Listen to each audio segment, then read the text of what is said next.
말씀 줄입니다. 요한복음 11장 36절부터 38절까지만 말씀을 보겠습니다. 설교 준비하다가 양이 너무 많아서 줄였습니다.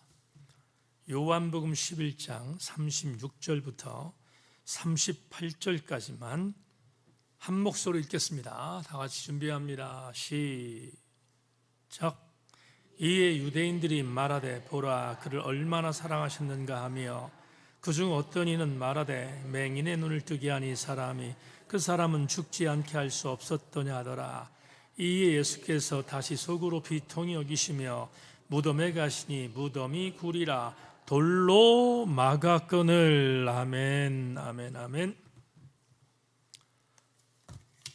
광고는 주보인 내용들을 한번 여러분 잘 보시기를 부탁하고요.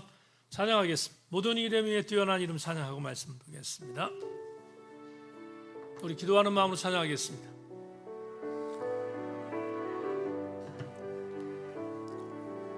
모든 이름 위에 뛰어난, 모든 이름 위에 뛰어난 이름 예수는 주, 예수는 주.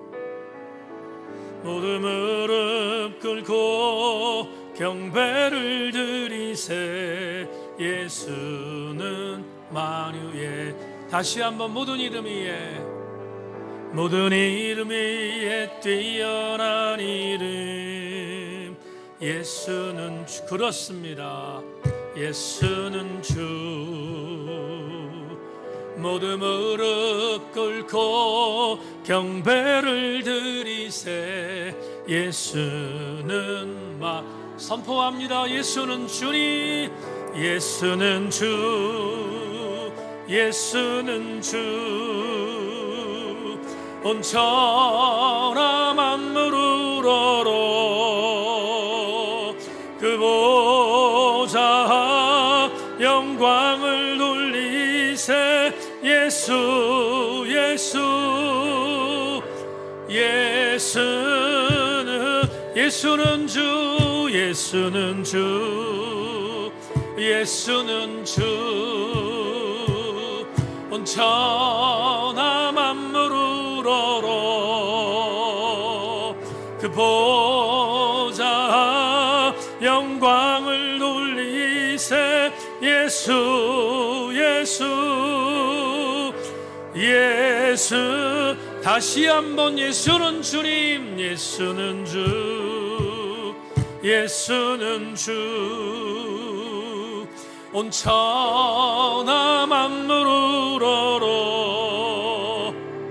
그 보좌 영광을 돌리세. 예수, 예수,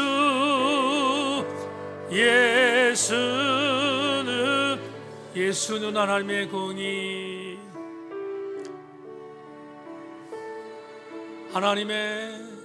하나님의 공의. 주독생자 그의 나라와 주독생자 그의 나라 임하시. 아멘 아멘. 예수 제물이 되신 주님, 예수 제물이 되신 오 주님, 우리 찬양을 받으시옵소서. 영광 중에 그의 나라 임하시네.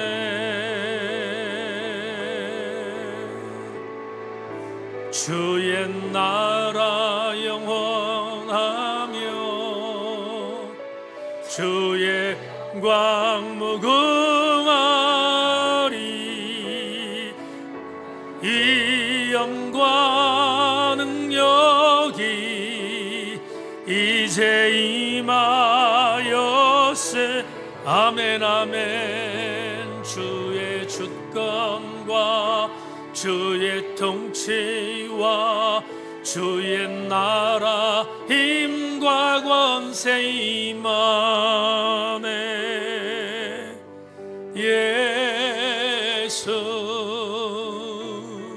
하나님의 예수님은 하나님의 사랑입니다. 예수 하나님의 사랑 주내와 말씀으로 나타났네. 예수 거룩하신 하나님 예수 거룩한 하나님 영광 중에 그의 나라 임하시 선포합니다. 고백합니다. 아멘 아멘. 주의 나라 영원하며 주의 영광 무궁하리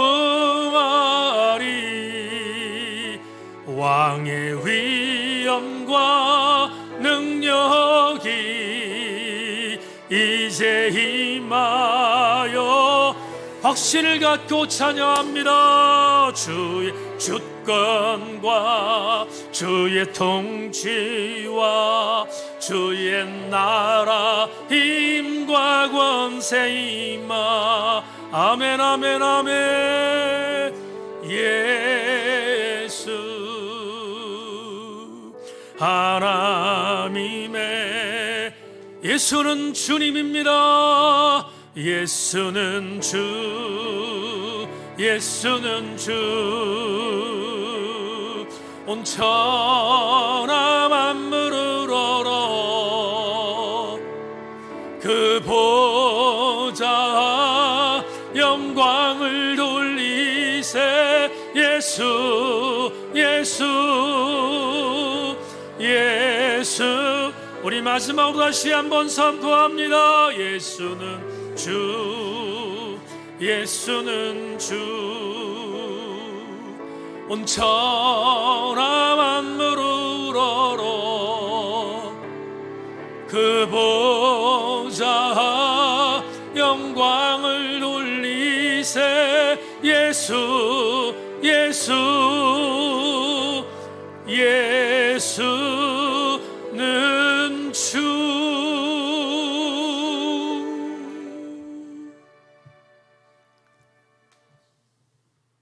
전율하시는 성령의 능력이 오늘 이 예배당에 가득하게 하여 주옵소서. 예수 그리스도를 선포하겠습니다. 가슴, 심비, 육비에 새기게 하여 주옵소서. 그냥 나온 교우가 있습니까? 딱딱하게 건조한 영혼이 있습니까? 콜타르처럼 굳어져 있는 마음이 있습니까? 예수께서 타파하여 주옵소서. 그리고 오늘 말씀을 들을 때 우리 함께 뜨거워지게 하시고 우리 함께 새로워지게 하시며 우리 함께 은혜 받게 하여 주옵소서.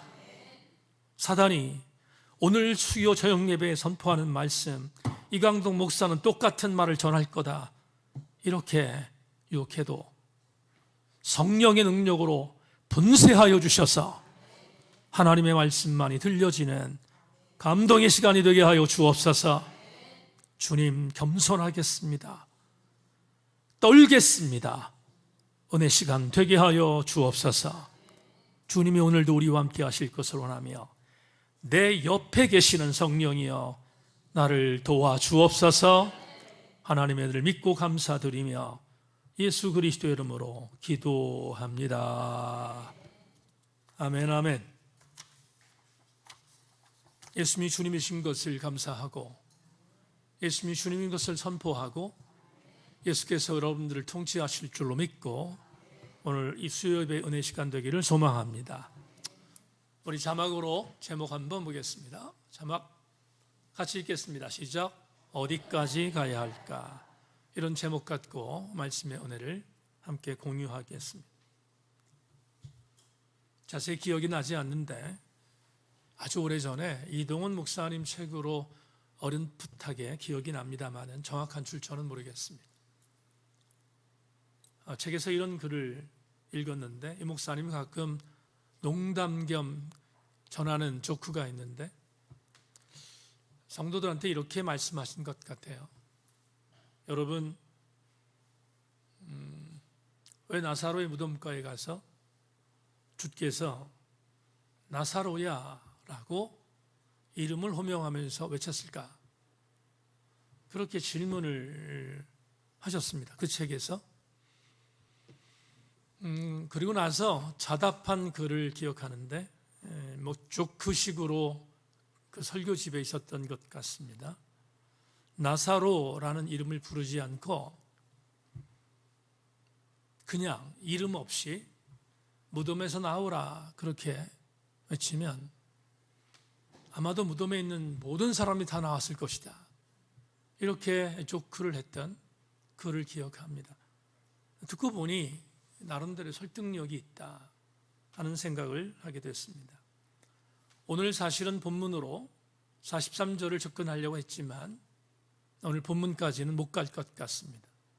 오늘 43절 말씀을 다음 주에 보도록 하고 여러분과 함께 오늘 36절부터 38절까지 말씀만 보더라도 오늘 저녁에 주시는 은혜가 있다 생각하고 여러분 오늘 집중해서 말씀 은혜가 임하는 복된 시간 되기를 주의 이름으로 소망합니다.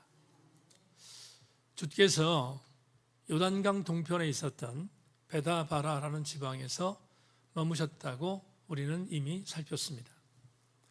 베다니에 살고 있던 친구 나사로가 죽었다는 이야기를 듣고 신방 요청을 받았지만 주께서 요단 동편에 있었던 베다바라 지방에서 사흘을 더 머무르셨다라고 우리는 이미 살폈습니다. 나사로가 죽은 지 사흘이 되던 날 좀 늦게 예수께서 베다니로 들어가셨습니다. 그리고 베다니에 들어간 예수께서는 나사로의 무덤가로 가게 됩니다. 나사로의 무덤가에 도착했던 예수님은 주변에 보니 이미 애곡하는 사람들이 많이 있었던 것을 보게 됩니다. 그리고 우리가 이미 살핀 것처럼 마르다와 마리아가 예수님에게 불만 섞인 모습으로 왜 지금 오셨습니까? 라고 항의하는 자조 섞인 말도 들었던 것을 우리가 이미 이전 강의에서 살폈습니다. 그런데 주께서 이런저런 우여곡절 끝에 나사로가 묻혀있는 무덤 근처에 도착을 했습니다. 그러자 거기에 정말 생뚱맞은 것 같지만 예수님과 등을 돌렸던 유대인 그룹이 그 안에 있었음을 성경이 보고합니다. 오늘 본문이 보고하는데 유대인 그룹에 있는 사람들이 오늘 본문 36절과 37절 두 절에서 똑같이 유대인인데 다른 생각을 하고 있는 유대인들을 소개합니다. 요한복음 기자의 아주 독특한 기록인데요. 36절과 37절을 읽어보겠습니다. 그리고 제가 세분하겠습니다. 36절 37절 제가 읽겠습니다. 이에 유대인들이 말하되 보라 그를 얼마나 사랑하셨는가 하며 그중 어떤 이들은 말하되 맹인의 눈을 뜨게 한 이 사람이 그 사람은 죽지 않게 할 수 없었더냐 하더라. 분명히 두 종류의 유대인 부류가 나사로가 죽어있는 무덤가에 있었는데 이 두 부류는 서로 다른 의견을 갖고 있었음을 오늘 본문 36절과 37절이 구분하고 있습니다. 여러분 메시지 번역으로 다시 36, 37절을 읽겠습니다. 자막 보죠. 같이 한번 읽겠습니다. 천천히 시작. 유대인들이 말했다. 보시오, 저분이 그를 얼마나 깊이 사랑하셨는지. 그들 가운데 또 다른 이들이 말했다. 글쎄요, 저분이 그를 그토록 사랑했다면 왜 그가 죽지 않도록 손을 쓰지 않았을까요? 저분은 눈먼 사람의 눈을 뜨게 해준 분이지 않습니까? 분명히 두 부류가 나오죠. 여러분 찾으셨죠? 두 부류가 나옵니다. 그런데 이 부류는 같은 그룹입니다. 유대인들이었습니다. 예수님에게 별로 좋은 감정을 갖지 않았던, 심지어 예수님을 죽이려고 살해무의를 했던 그룹들이었습니다. 이 그룹들이 지금 같이 있었는데 딴 이야기를 합니다. 자, 제가 이제부터 두 부류를 구분하겠습니다. 먼저 36절에 등장하는 유대인입니다. 36절에 유대인이 나오고요, 37절에 유대인이 나오는데 전혀 다른 반응을 보입니다. 36절에 나온 유대인들이 예수 그리스도께서 나사로의 무덤에 도착하자 어떻게 반응했는가 이렇게 말하죠. 저 예수가 얼마나 나사로를 사랑했던가 이렇게 말합니다. 저 예수가 얼마나 나사로를 사랑했던가 라고 말을 하고 있는데 대단히 의아한 그런 반응이 아닐 수 없습니다. 왜냐하면 지금 이 유대인들은 예수님에게 별로 좋은 감정을 갖고 있지 않았는데 나사로라고 하는 죽어있는 사람을 사랑했다고 인정했으니까. 유대인들이 인정한 거예요. 다른 사람이 인정한 게 아니라 어떤 한 부류의 유대인들이 인정한 겁니다. 여기서 주석이 하나 필요한데요. 분명히 이렇게 말하죠. 저 예수가 나사로를 사랑했어 라고 인정했던 사랑했다라는 단어가, 여러분 헬라 원어에 사랑이 4가지 단어가 있다고 말씀드렸는데 특별히 여기에 쓰인 단어가 형제들을 사랑할 때 쓰는 필레오라는 단어입니다. 예수가 나사로를 사랑했지? 했을 때 이 사랑이라는 단어가 필레오 사랑입니다. 그러니까 이렇게 해석할 수 있는 거죠. 어떻게 해석할 수 있냐면 그래 예수는 나사로를 형제처럼 사랑했어. 여러분 우리가 앞에서 봤던 본문에서 뭐가 나옵니까? 나사로를 예수께서 뭐라고 부르셨어요? 친구라고 부르셨잖아요.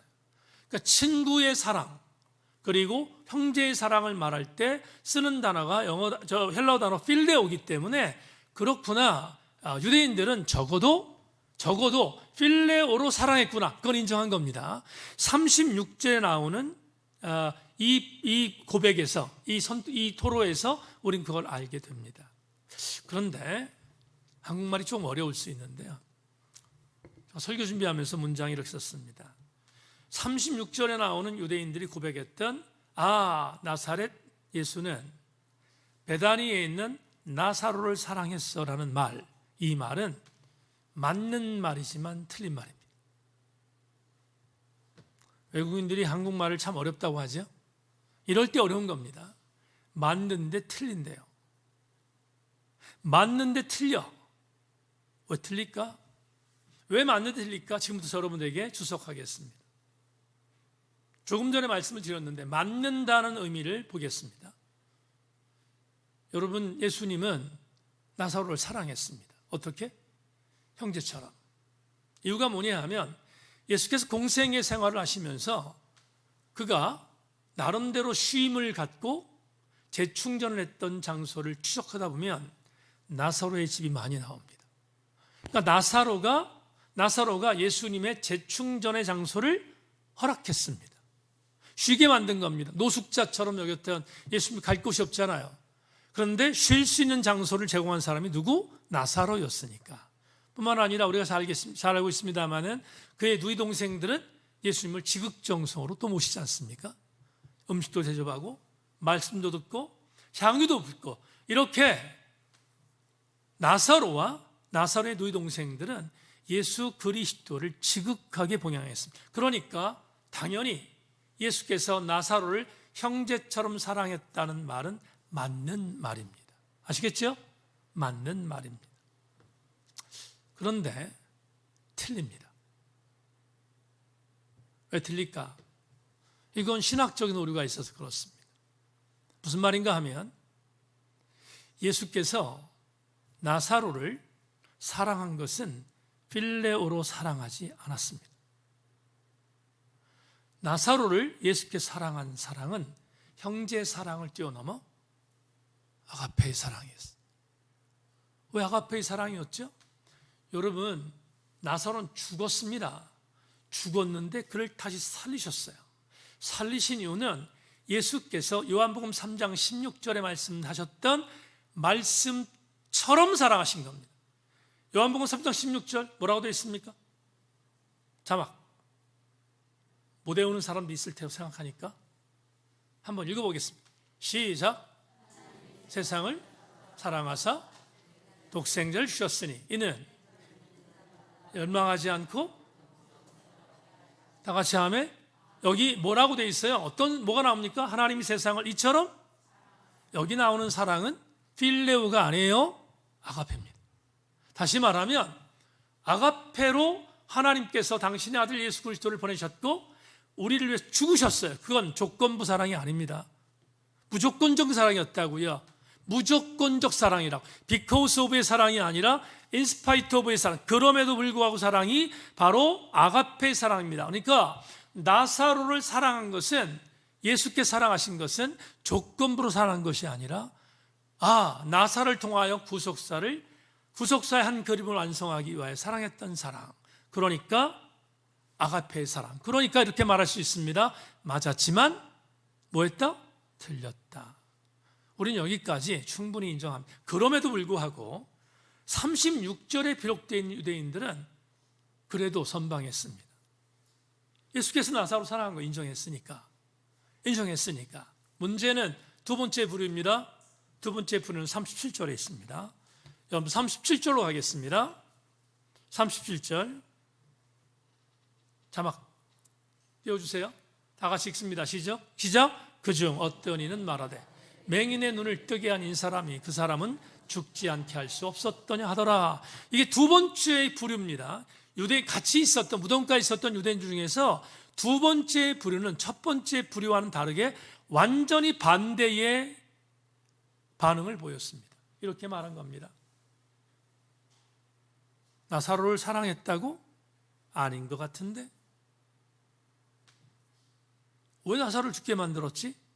다른 데서 맹인들을 고쳤고 다른 사람들이 다른 데서 기적을 베풀었던 그 사람이 왜 나사로는 죽일 수밖에 없었지? 살리지 못했지? 비아냥거리고 있습니다.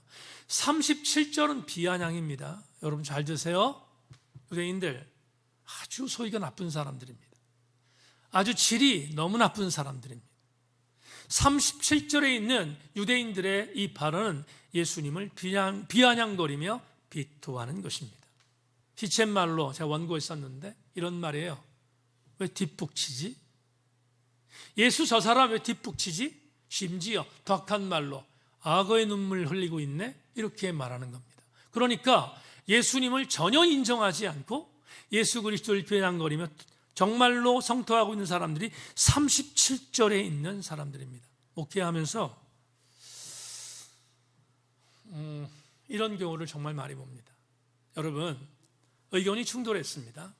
충돌해서 그 의견을 제시하고 뭔가 서로 대화해서 그래서 가장 합력의 선을 이룰 수 있는 방법을 찾기 위해서 뭔가를 이야기하는 사람들이 있습니다.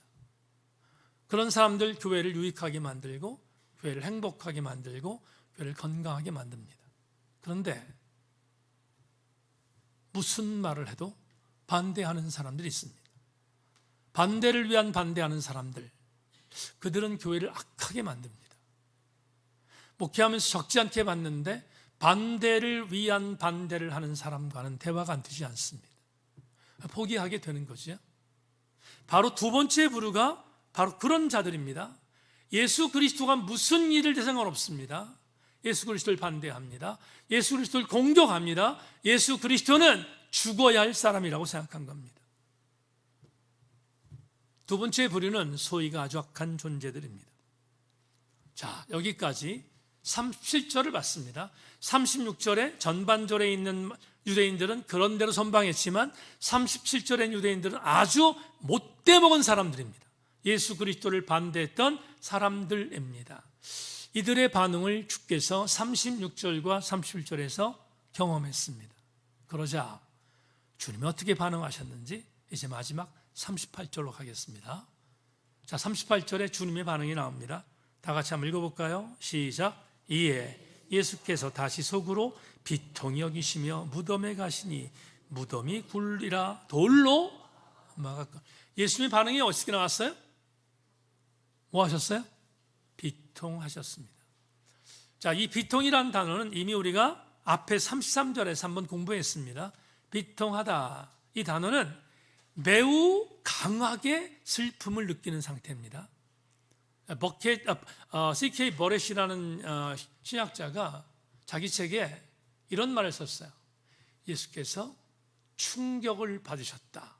그렇게 표현했어요. 비통이라는 단어 대신에 충격을 받으셨다. 이렇게 썼습니다. 저는 의미가 있다고 생각합니다. 그런데 그러면 왜 주께서 비통해 여기셨지? 왜 충격받으셨지? 이 두 명의 유대인들을 보면서 왜 주님께서 울분을 갖고 계셨지? 그리고 심지어 눈물을 흘리셨을까? 이유가 뭘까? 조금 전에 말씀드렸던 버렛이라는 신학자가 이런 얘기를 합니다. 예수를 격분하게 한 것은 37절에 불신앙이 있었던 것이 아니라 불충분한 믿음에 있었다. 좀 헷갈리는데요. 불신앙과 불충분한 믿음이 무슨 차이가 있을까? 근데 학자니까 이렇게 얘기했다고 생각했습니다. 그런데 제 친구 재민아이가 아주 편안하게 해석을 했어요. 제가 재민한테 물어봤습니다. 불충분과 그리고 불충분한 믿음과 불신앙에 대한 부분들을 물어보니 37절에 대해서 재민아이가 이런 얘기를 해줬습니다. 한번 들어보십시오. 예수님의 분노는 두 가지를 향합니다. 첫째는 37절에서 보듯 기적을 의심하고 비아냥거리는 유대인들의 불신앙입니다. 둘째는 인간을 삼키고 슬픔에 빠뜨린 죄와 죽음의 권세 그 자체를 향한 거룩한 분노입니다. 예수님은 단순한 조문객이 아니라 사망의 지배에 대항해 싸우시는 전사의 심정으로 무덤에 나아가고 계십니다. 여러분, 저는 버렛보다 재미나이가 좋습니다. 재미나이 주석이 훨씬 마음에 와닿습니다. 그런데 이런 두 가지, 버렛도 배제하지 말고 이 두 주석을 묶어버리니 오늘 레마로 갈 수 있는 단서를 주셨어요. 여러분, 예수께서 왜 충격을 당하시고 심지어 눈물을 흘리셨을까? 이유가 뭘까? 주님은 자기의 능력을 제한하는 유대인들을 보며 분노했습니다. 주님은 자기의 사역에 대하여 인간의 이성을 갖고 제한하는 그 불신앙 때문에 분노하셨습니다. 오늘 여러분 요한복음 강해를 통해서 오르게 주시는 레마는 그래서 찾을 수 있습니다. 오늘 레마? 오늘 설교 제목이 뭐죠? 설교 제목이 뭡니까? 어디까지 가야 할까? 제가 이 질문을 던졌습니다. 레마로 답했습니다. 인간의 이성을 하나님의 능력 앞에 내려놓는 자리까지 나아가야 합니다. 다시 한 번만 같이 읽습니다. 시작. 인간의 이성을 내려놓는 자리까지 나아가야 한다. 지금부터 욥기서에 있는 말씀을 잠시 묵상하겠습니다. 욥기 38장 1절로 3절 자막 보겠습니다. 그때에 여호와께서 폭풍 가운데서 욥에게 말씀하여 이르시되 무지한 말로 생각을 어둡게 하는 자가 누구냐? 너는 대장부처럼 허리를 묶고 내가 내게 묻는 것을 대답할지니라. 저를 보세요. 욥기 4장부터 37장까지 욥과 그의 친구 3명 엘리바스, 빌닷, 소발 그리고 젊은 변사였던 엘리후까지 이 총 5사람이 치열하게 싸웁니다. 정말 여러분 욥기 읽기 쉽지 않습니다. 정말 치열하게 싸웁니다. 교리 갖고 싸웁니다. 인과응보냐 아니냐 막 치고받고 싸웁니다. 욥은 나는 죄 없다, 너는 죄 졌다 막 싸웁니다. 결론이 안 나옵니다. 그런데 우리는 그걸 읽어야 합니다. 왜냐하면 그걸 읽어야 그 다음이 나오기 때문인데 여하튼 간에 4장부터 37장까지 정말로 읽기 어려운 아주 치열한 논쟁거리들이 계속 나옵니다. 주목할 것은 4장부터 37장까지 얼마나 깁니까? 얼마나 길어요. 근데 하나님이 한 번도 나오지 않습니다. 한 번도 등장하지 않습니다. 여러분 찾아보세요. 4장부터 37장까지 하나님이라는 존재가 나오는 걸 찾으면 제가 저녁 사겠습니다. 갖고 오십시오. 없습니다. 안 나옵니다. 제가 이런 생각했어요. 야, 하나님 정말로 간섭하고 싶으실 텐데 무던히도 잘 참으시네. 4장부터 37장까지 한 번도 나오지 않으니까 정말 잘 참으셨습니다. 그런데 37장이 끝나자 38장이 딱 등장하면서 우리 하나님이 짜자자잔 그로 나타납니다. 드디어 나타나십니다.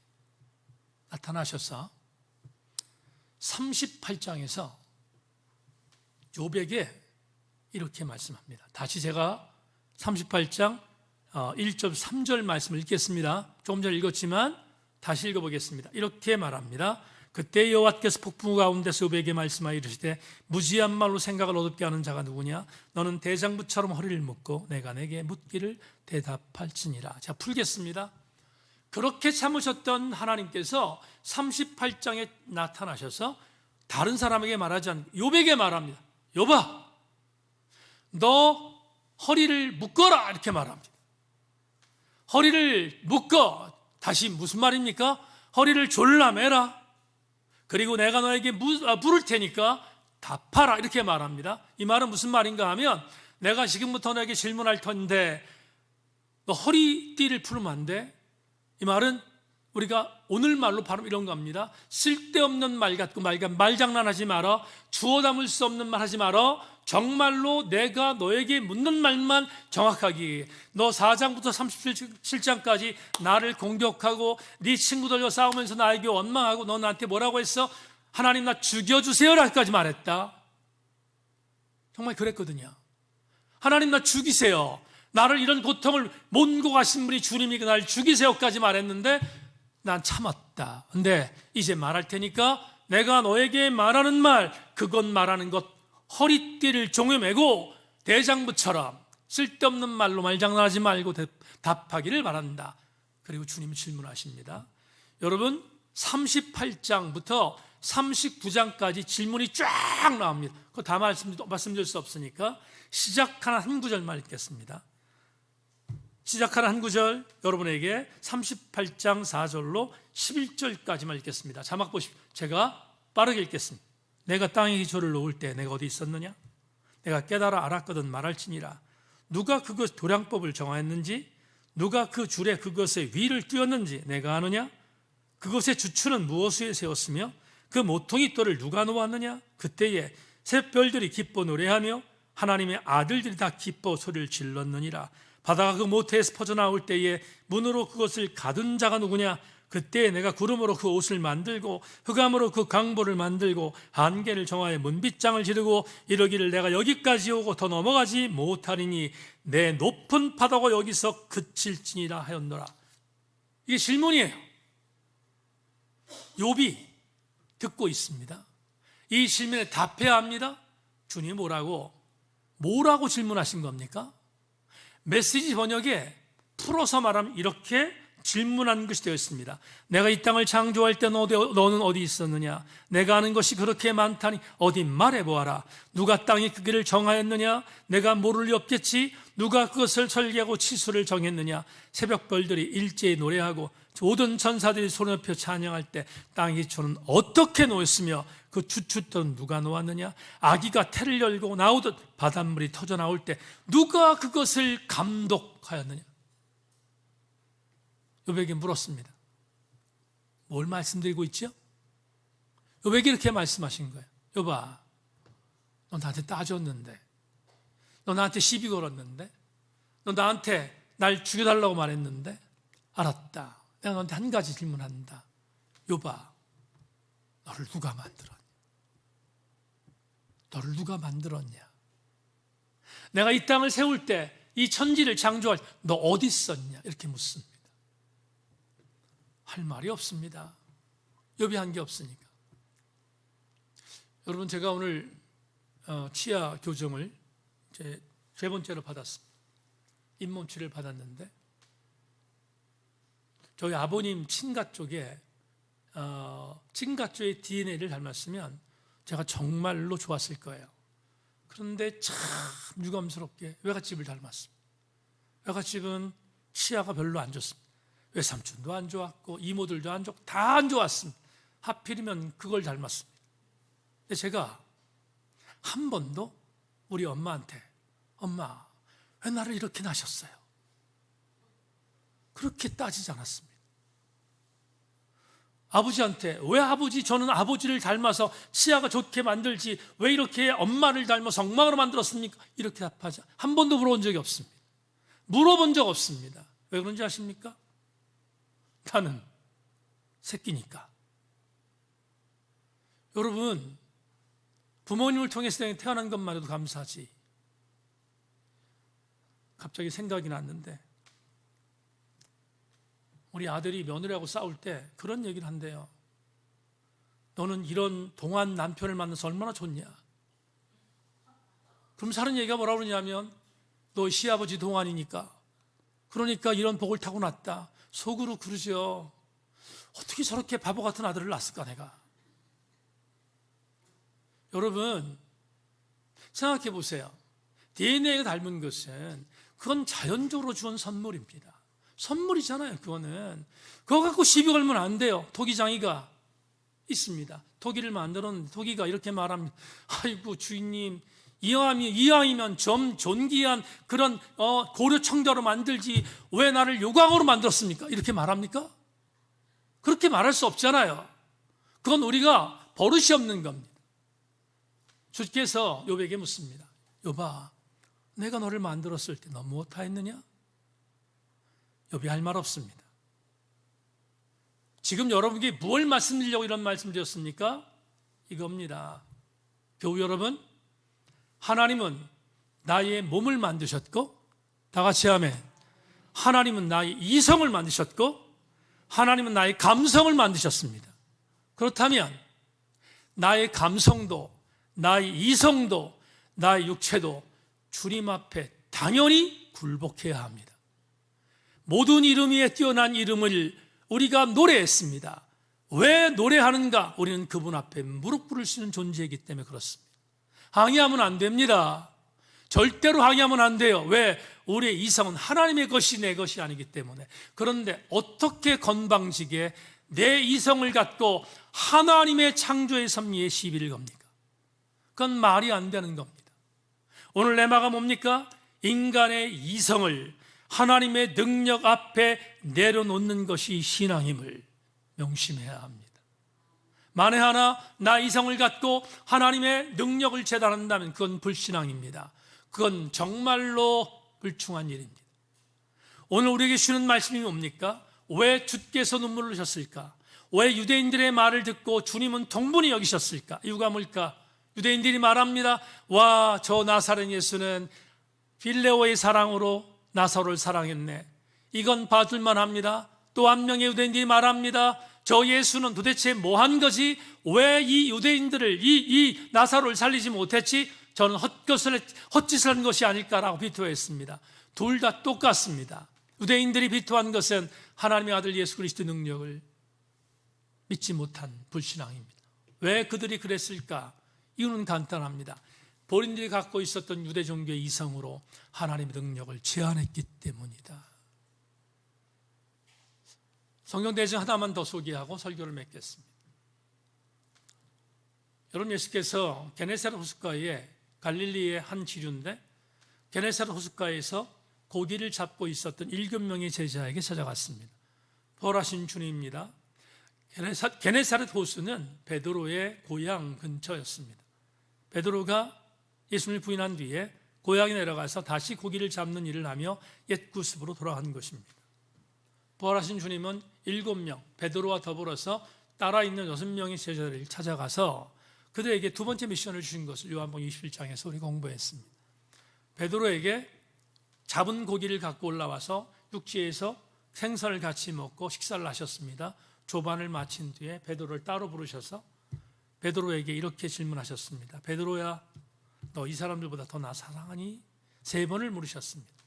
그러자 베드로가 심각하게 주님 앞에 배신한 그런 어떤 죄책이 있으니까 주님, 제가 주님 사랑하는 줄 주님 아십니다 라고 고백했습니다. 그러자 주께서 그 베드로의 고백을 듣고 두 번째 미션을 주셨어요. 세컨 미션이라고 하죠. 두 번째 미션을 주셨습니다. 내 양을 먹여라, 내 양을 쳐라. 거기까지 해피엔딩입니다.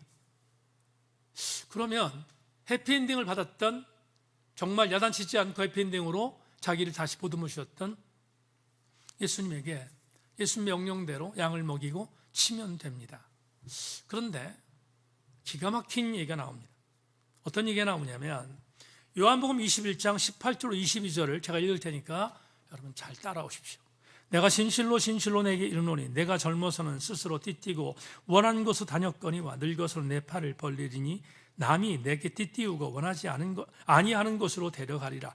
이 말씀을 하시면 베드로가 어떤 죽음으로 하나님께 영광을 돌릴 것을 가르치심이로라. 이 말씀을 하시고 베드로에게 이르시되 나를 따르라 하시니 베드로가 돌이켜 예수께서 사랑하시는 그 제자가 따르는 것을 보고 그는 만찬석에서 예수님의 품에 의지하여 주님을 파는 자가 누구오니까? 라고 묻던 자더라. 이에 베드로가 그를 보고 예수께 여짜오되 주님, 이 사람은 어떻게 되겠사옵나이까? 예수께서 이르시되 내가 올 때까지 그를 머물게 하고자 할지라도 내게 무슨 상관이냐? 너는 나를 따르라 하시니라. 여러분, 설교체, 구어체로 되어 있는 것을 풀겠습니다. 세컨 미션을 주셨던 주님께 감사하면 됩니다.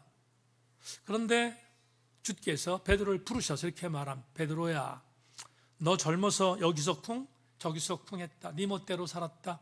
다일질적으로 살았네. 그래, 너 젊었을 때 그렇게 해서 나를 배신까지 했다. 근데 내가 너한테 한 가지 예언한다. 주님 말씀입니다.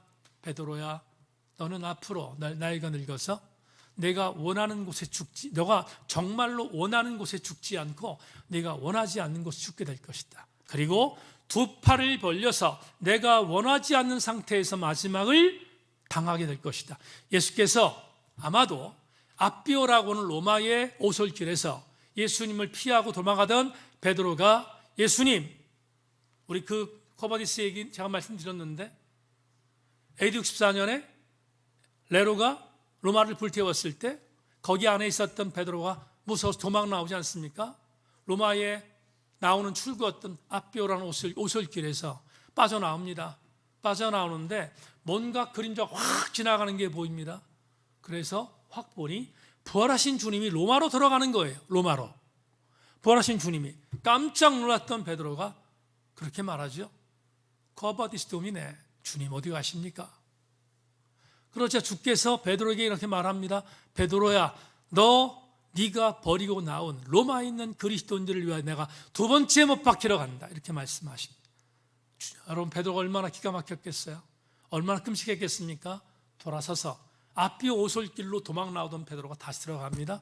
들어가서 우리는 분명히 여러분 성경 말고 전에 내려오는 전승에서 뭐라고 기록되어 있는가 하면 그때 부활하신 주님이 로마로 들어가는 모습을 보고 충격받았던 베드로는 다시 로마로 들어가서 십자가에 거꾸로 매달려 순교당했다. 이렇게 전설이 우리에게 이야기하는 것을 알고 있습니다. 그래서 많은 학자들은 베드로가 십자가에 거꾸로 매달려 순교당했다는 것을 인정합니다. 공히 인정합니다. 그걸 예언하신 거예요.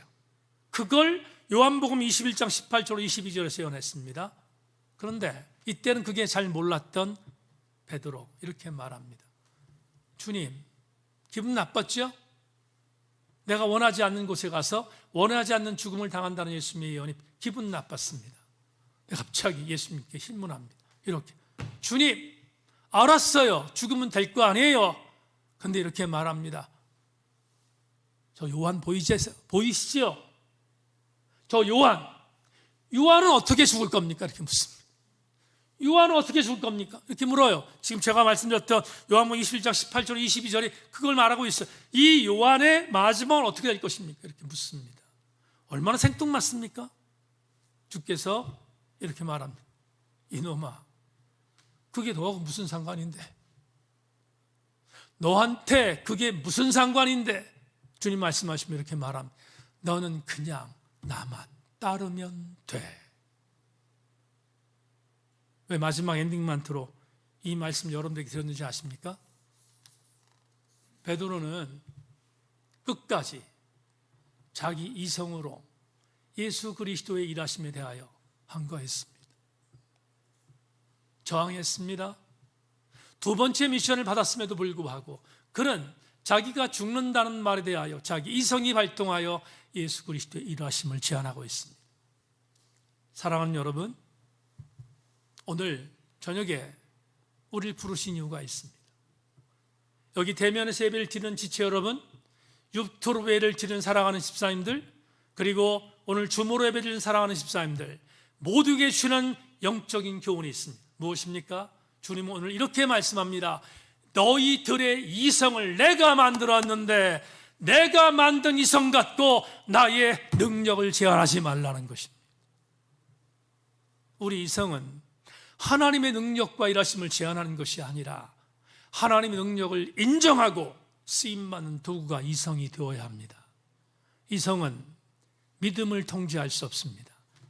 믿음이 이성을 통제하는 것입니다. 그러기에 제천세인교회 성도 여러분, 여러분이 갖고 있는 이성을 예수 그리스도의 은혜와 일하심과 능력 앞에 굴복하십시다. 창피한 것이 아니고 위대한 일입니다. 그것을 우리는 뭐라고 말하는가? 그것을 신앙이라고 정의해야 합니다. 말씀 맺겠습니다. 김기성 목사가 이런 글을 남깁니다.